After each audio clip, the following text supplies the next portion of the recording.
Have you ever held something simple, maybe, I don't know, a beautifully crafted bowl, or even just a really well-worn book, and you just realize it's more than just, the object itself? Oh, absolutely. Like it has layers. Exactly. Layers of history, maybe whispers of the hands that made it, stories you can't quite see, but you can almost feel them. Mm.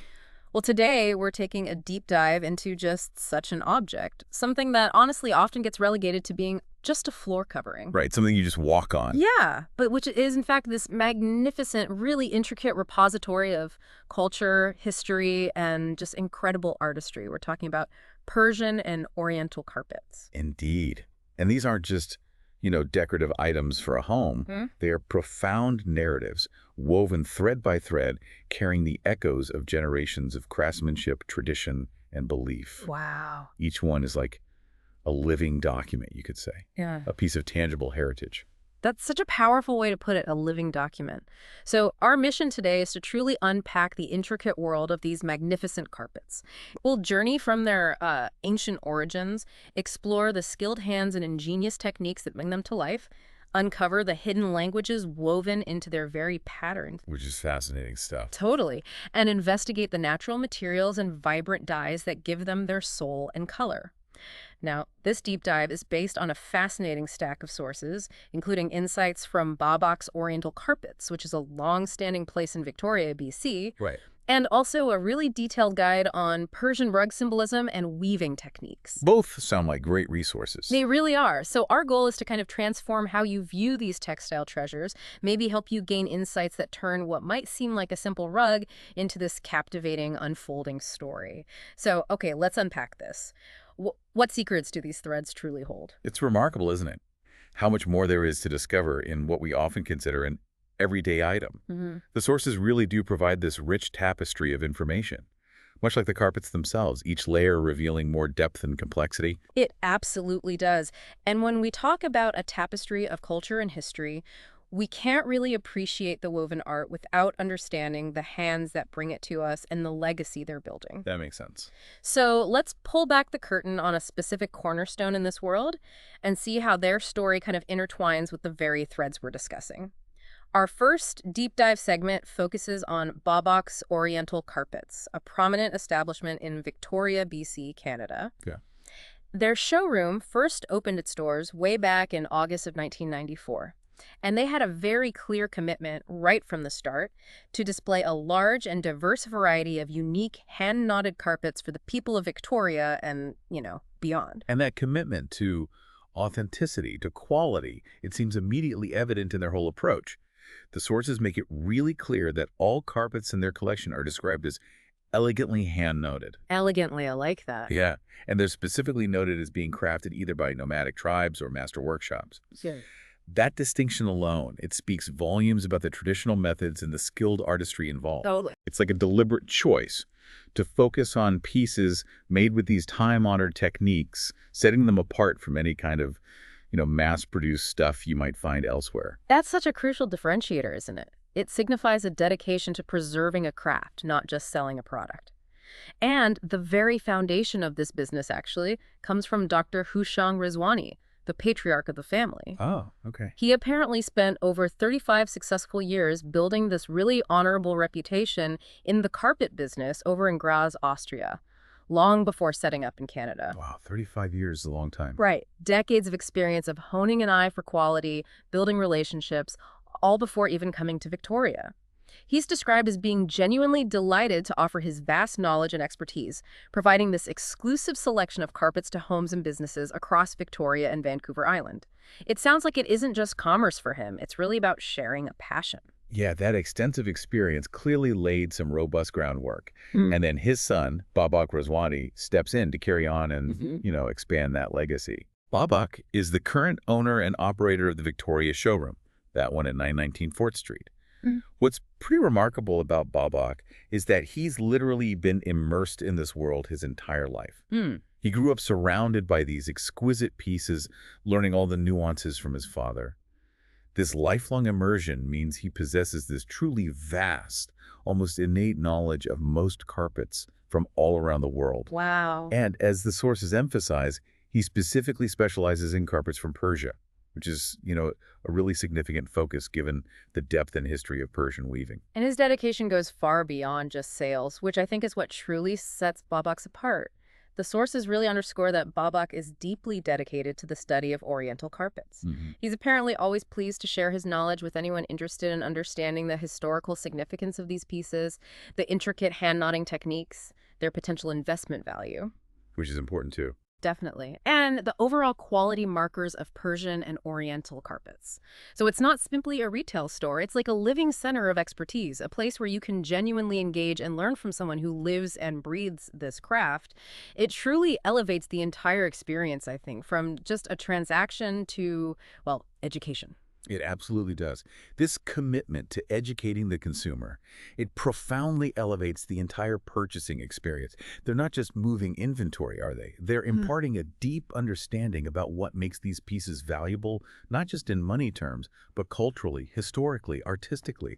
It's a powerful approach, really fosters genuine appreciation. It really is. And speaking of value, their services go far beyond just displaying beautiful carpets. They offer this truly comprehensive suite of services that specifically caters to a discerning customer. And in doing so, they really emphasize the true value and longevity of these pieces. How so?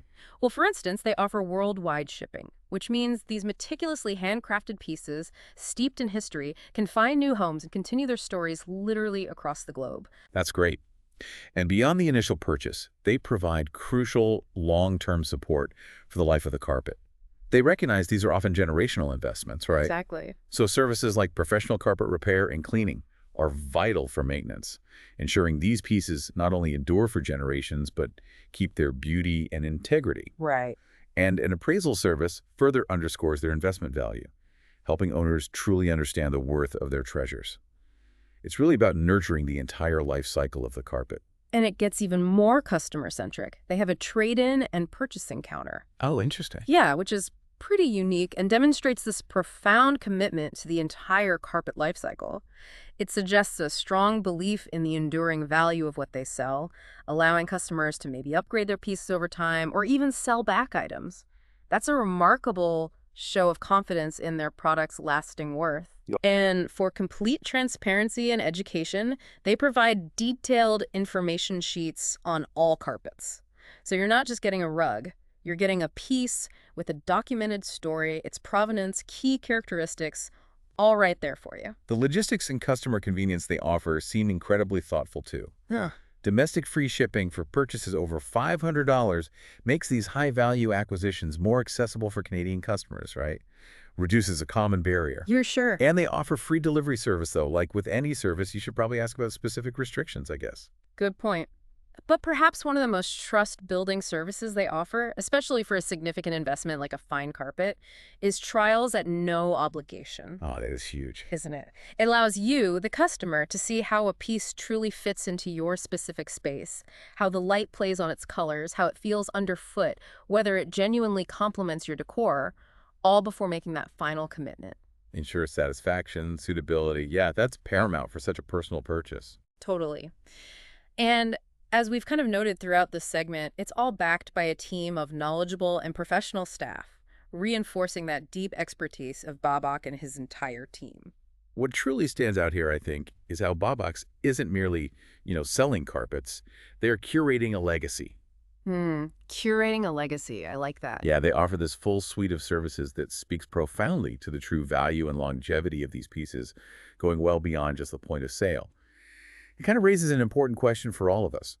How often do we encounter businesses today so deeply invested in the entire life cycle of their product, ensuring its preservation and continued value long after it leaves their showroom? That's a really good question. It's a holistic approach, really demonstrates profound respect for the artistry and heritage.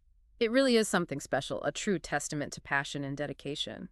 But the true magic, the very soul of these carpets, isn't just in their craftsmanship or their commercial journey. It's in the silent stories they tell, right? The language woven into every fiber. Absolutely. What secrets do those patterns reveal? Exactly, because if we connect this to the bigger picture, these aren't just abstract designs. They are, in essence, a complex, ancient visual language. Persian carpets, especially, are incredibly rich with symbols. Each motif carries these profound cultural and historical meanings, often dating back centuries.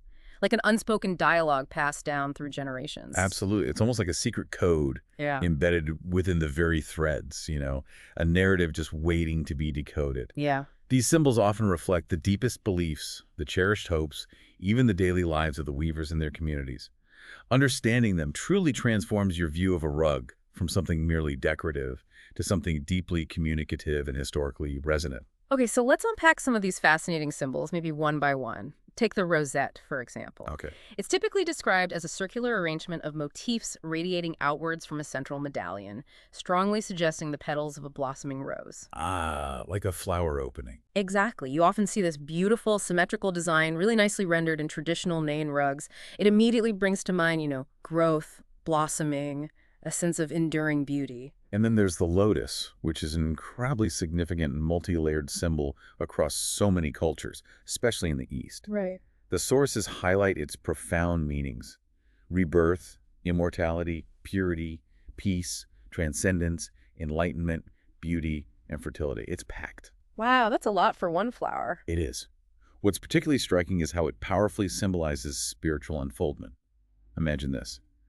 The lotus starts its life humbly, rooted deep in the mud of ponds. Yet it grows and sends its stems and flowers way above the water's surface, sometimes rising as much as 50 centimeters. That's amazing. This remarkable journey, from the murky depths to blooming and pristine beauty above the water, serves as this incredibly powerful metaphor for spiritual growth, purity, overcoming adversity. It's a truly inspiring image woven right into the fabric of life. That's such a beautiful and deeply resonant image. And then you have simpler, maybe yet equally profound symbols like the diamond. Okay. This is an ancient and fundamental symbol, primarily signifying women, but it goes deeper. When you see two diamonds attached together, it represents the union of a man and a woman. Partnership, marriage. Yeah, suggesting partnership, enduring connection.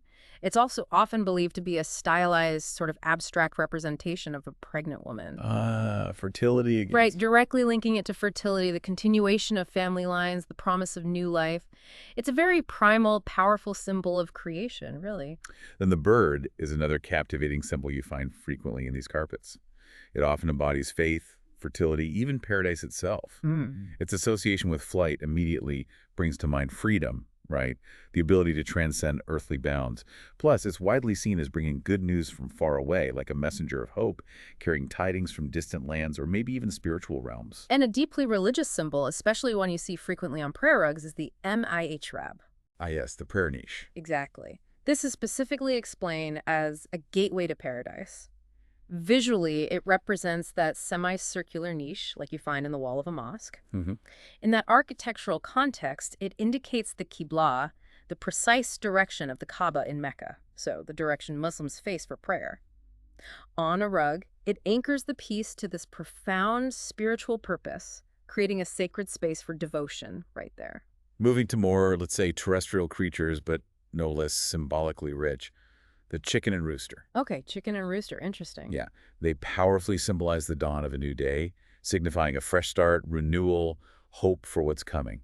And in ancient cultures particularly, they were also seen to represent virility and sexual prowess. Right. Their consistent appearance in these intricate designs really speaks to their deep importance in the daily life and belief systems of the weaving communities. Yeah. Shows how even common farm animals can carry significant symbolic weight. And speaking of light and spirituality, the LEMP is another powerful motif, particularly common on prayer rugs. Like a guiding light. Exactly. It symbolizes divine guidance, serving as the light that shows the true, righteous path.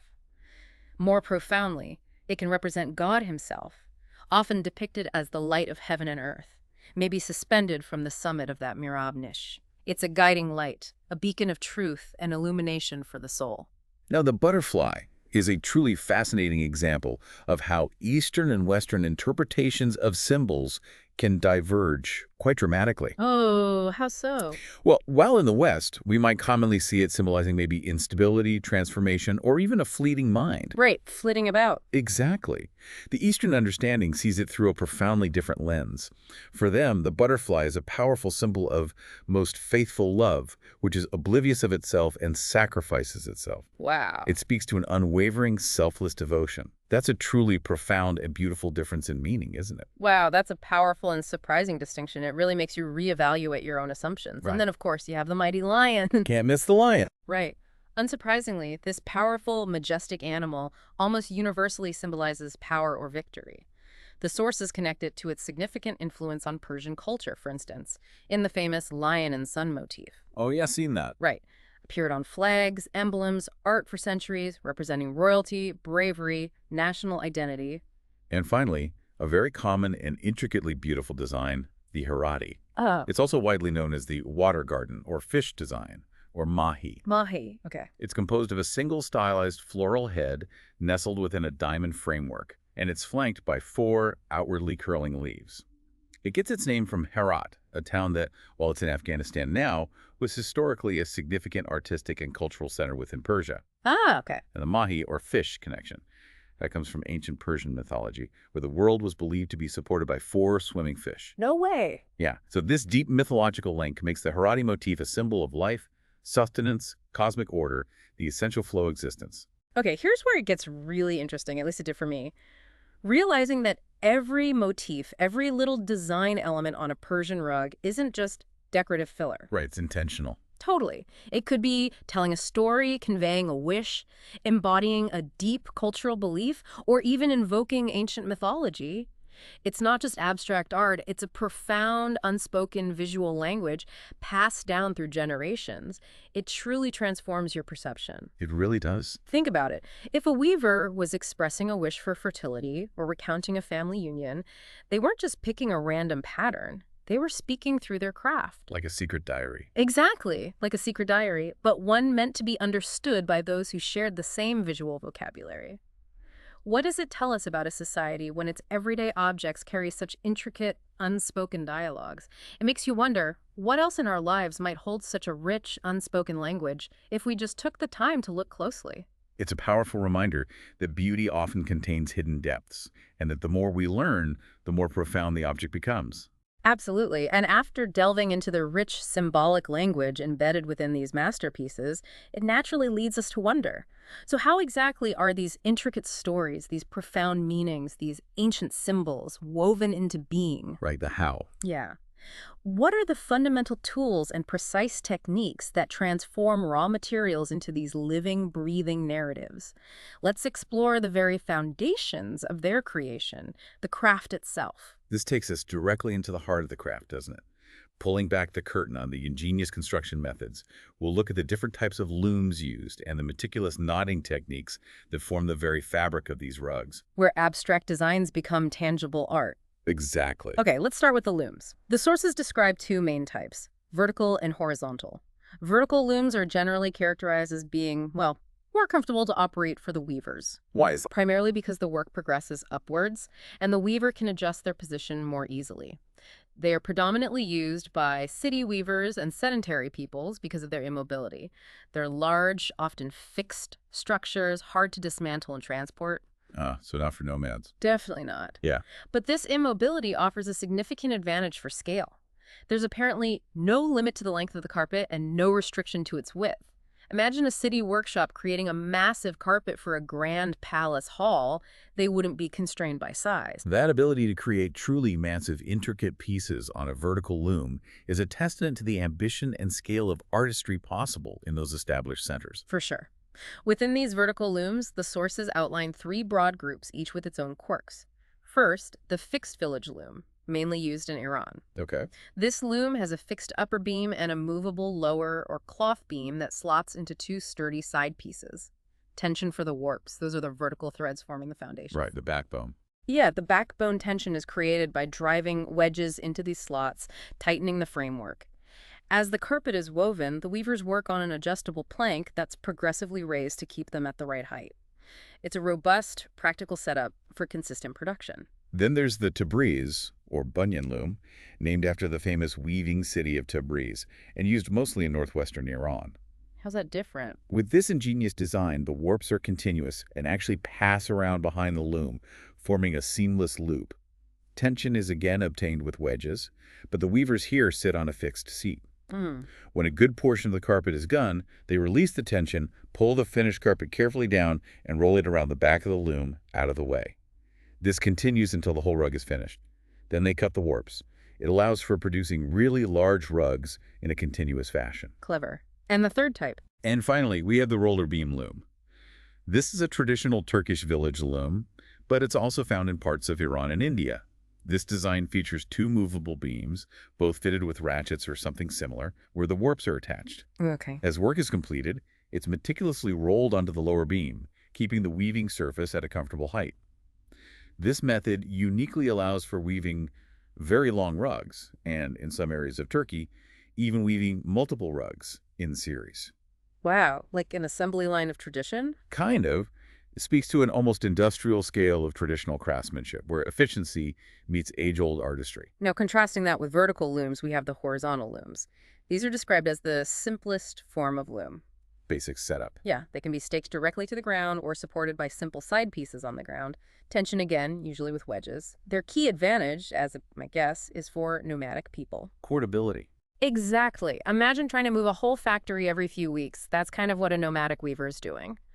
So these looms are specifically designed to be easily assembled, dismantled, and transported.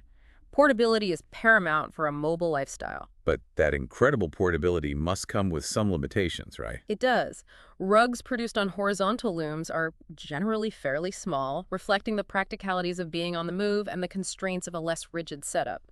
And the sources note that the weave quality is inferior to rugs made on those professional standing looms. Which makes perfect sense, really, given the more stable, controlled, stationary environment of a fixed workshop or city loom where you can maintain precision over longer periods.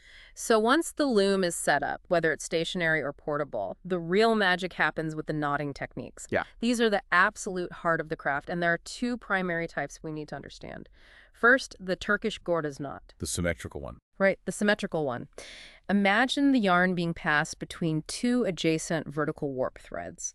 It's then brought back under one, meticulously wrapped around both warp threads to form a collar, and finally pulled through the center so both ends of the yarn emerge between the warps. Creates a strong knot. Exactly.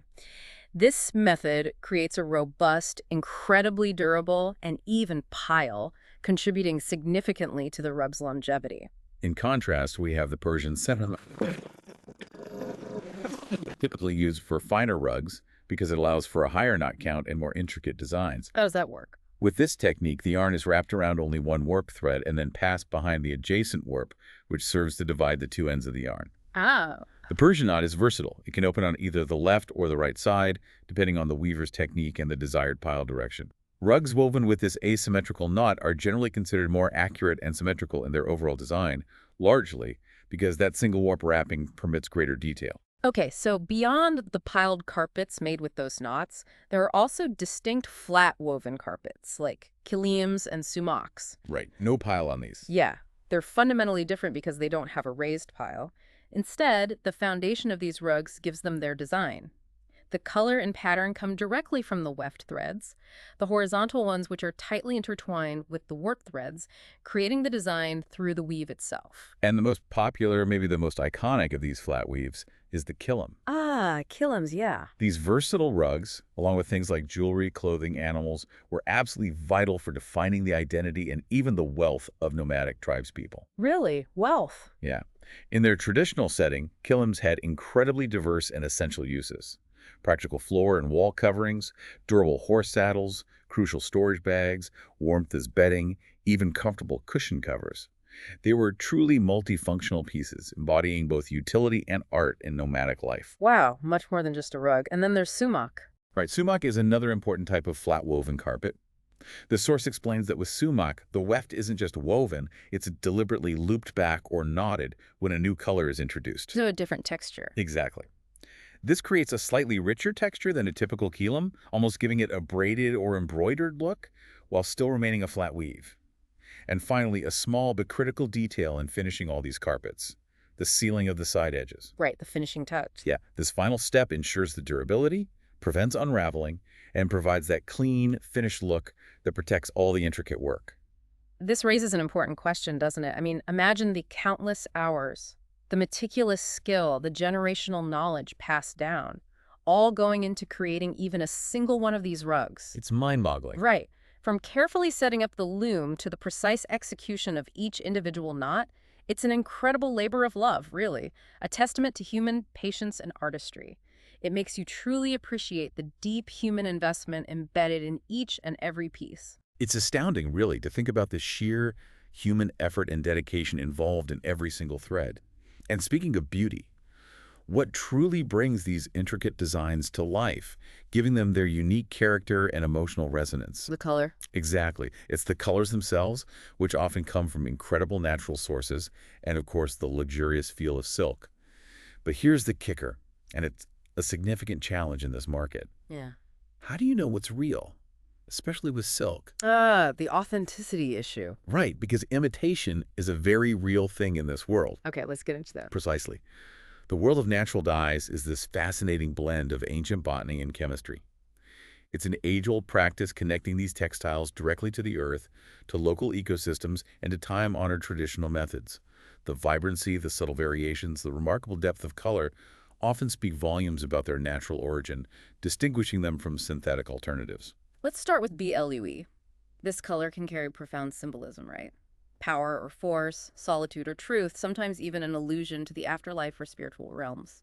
The sheer ingenuity in finding its natural sources is kind of mind-boggling. You'd expect indigo leaves, of course, the most famous source. The classic. But imagine ancient dyers experimenting with common fruits like blueberries, or the delicate petals of cornflower, the vibrant hues from hyacinth flowers, or even surprising sources like the roots of the cherry tree. Wow. It speaks to this profound experimental knowledge of the natural world, doesn't it? It wasn't just about dyeing, it was about truly harvesting the Earth's palette. Then there's green. This holds a particularly special significance as the holy color of the Prophet Muhammad. And because of this sacred association, it's often used sparingly, with great reverence. Ah, interesting. Sources for green are incredibly diverse, reflecting a deep understanding of plant properties. Artichokes, tea tree flowers, even spinach leaves. And what about the subtly beautiful greens from nettle, or the sometimes toxic but effective extracts from lily of the valley, noting the care needed with spent dye baths? You have to know what you're doing. Absolutely. It's a truly extensive, often subtle palette derived directly from nature's bounty. For yellow, symbolizing the sun, joy of life, or maybe power and glory, the sources are equally diverse and often surprising. We're talking precious saffron stigmas, bright marigold blossoms, or burdock root. Common stuff, too. Totally. Imagine the unexpected yellow from daffodil flower heads after they've died back, or common onion skins, even everyday turmeric spice or the flowers of oxalis, which can produce this almost fluorescent yellow that remarkably shifts to orange with ammonia. That's wild chemistry. Isn't it? It's a true sunshine explosion of color derived from the natural world. And tying into yellow, we have Goldie, which explicitly signifies power and wealth. While often a richer, deeper variation of yellow, specific sources cultivated for this regal hue include red clover, St. John's wort, goldenrod, weld, and the chameleon plant. It shows a desire for specific, lustrous tones that really evoke richness and prosperity. Moving on to orange, a color representing humility and piety, devotion, maybe autumn's warmth. You find this from the inner bark of alder trees, striking bloodroot, or common turmeric again, which can actually turn orange or red if dipped in a lye solution. More kitchen chemistry. Right. Even pomegranate skins with the right mordant, like alum, yield a lovely range from orange to khaki. It's this blend of familiar and exotic plant sources creating a rich, earthy warmth. For balam, usually found as a strong outlining color, symbolizing mourning or destruction, the sources are quite intriguing. Carob pods, for instance, can yield a gray tone on cotton. But for true, deep black, ancient dyers famously used oak galls, those hard, round growths on oak trees, rich in tannins. Okay. And fascinatingly, rusty nails combined with vinegar, when set with alum, provided a deep, somber black. It's remarkable how even everyday metal corrosion could be harnessed for such a profound, dark tone. That's incredible. And brown, representing fertility, connection to the earth, comes from this really earthy array of sources. Oak bark, sumac leaves, walnut hulls, acorns, even coffee grounds. Leftovers. Yeah. Think about the deep, varied browns from birch bark, or wild plum roots, or even the common dandelion. It's a truly grounded, natural palette mirroring the earth itself. Finally, we arrive at red D, a color just vibrant with meaning. Beauty, wealth, courage, luck, joy, faith, happiness. All the good stuff. Pretty much. Yeah.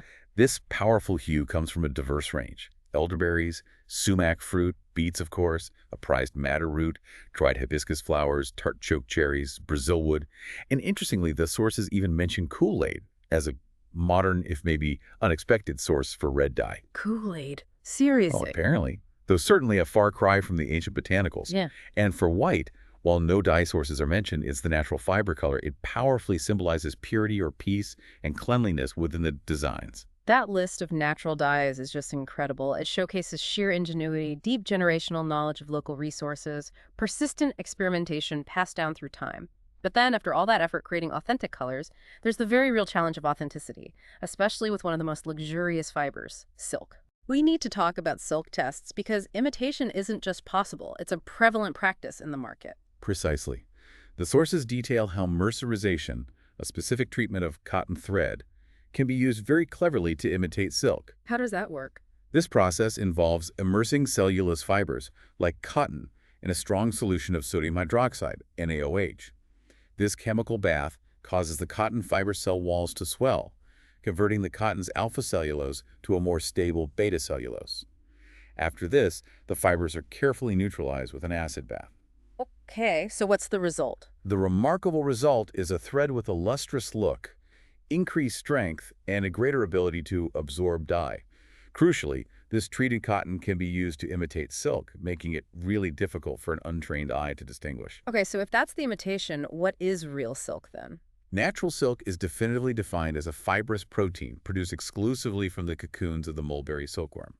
Its unique characteristic, what gives it that famous shimmer and luxurious feel, is its prism-like chemical structure. Prism. Yeah, this structure causes light to refract or bend in multiple directions, resulting in that distinctive iridescent look we associate with a genuine silk. Artificial silk, on the other hand, is usually that mercerized cotton we just discussed. Or it can be viscose rayon, one of the earliest artificial fibers, made by extruding dissolved poor cellulose from cotton or wood pulp. Right. And it's critically important to note for anyone looking to buy these carpets.